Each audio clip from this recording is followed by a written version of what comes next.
2 கொரிந்தியர் 1ஆம் அதிகாரம் 5ஆம் வசனம்.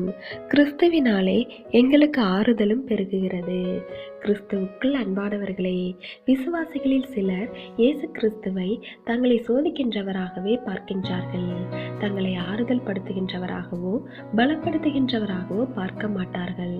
அவர்கள் எப்பொழுதுமே தேவன் என்னை சோதிக்கின்றார் என்ற காரியத்தையே முதலில் வைப்பார்கள். ஆனால் அப்போஸ்தலனாகிய பவுலோ, கிறிஸ்துவின் பாடுகள் எங்களிடத்தில் பெருகுகிறது போல கிறிஸ்துவினாலே எங்களுக்கு ஆறுதலும் பெருகுகிறது என்றார். அதற்கு காரணம் அவர் தேவனோடு கொண்டிருந்த நெருங்கிய ஐக்கியமே. இன்று நாம் அனுபவிக்கும் பாடுகள், கஷ்டங்கள் எல்லாம் கர்த்தரால் வந்தவையாக இருந்தால் அதற்கான அடையாளம் ஒரு புறம் பாடுகள் நம்மை வருத்தப்படுத்தினாலும் மறுபுறம் கிறிஸ்துவின் ஆறுதல் நம்மை உற்சாகப்படுத்தி கர்த்தர் மேல் நமக்கு ஒரு நம்பிக்கையை உருவாக்கும். ஒரு புறம் சோதனைகள் தாக்குகிறது என்றால் மறுபுறம் அந்த சோதனைகளால் சோர்ந்து போகாதிருக்கும்படி அவைகளை தைரியமாக கடந்து செல்லும் தேவ கிருபை செயல்படுவதை உணரவும் முடியும். எனவே தேவ பிள்ளைகளே, இப்படிப்பட்ட அனுபவம் உங்களுக்கு இருக்கின்றதா?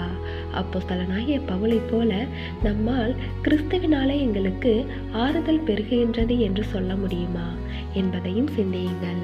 தேவனுடைய கிருபையும் இரக்கமும் உங்கள் அனைவரோடும் இருப்பதாக. ஆமேன்.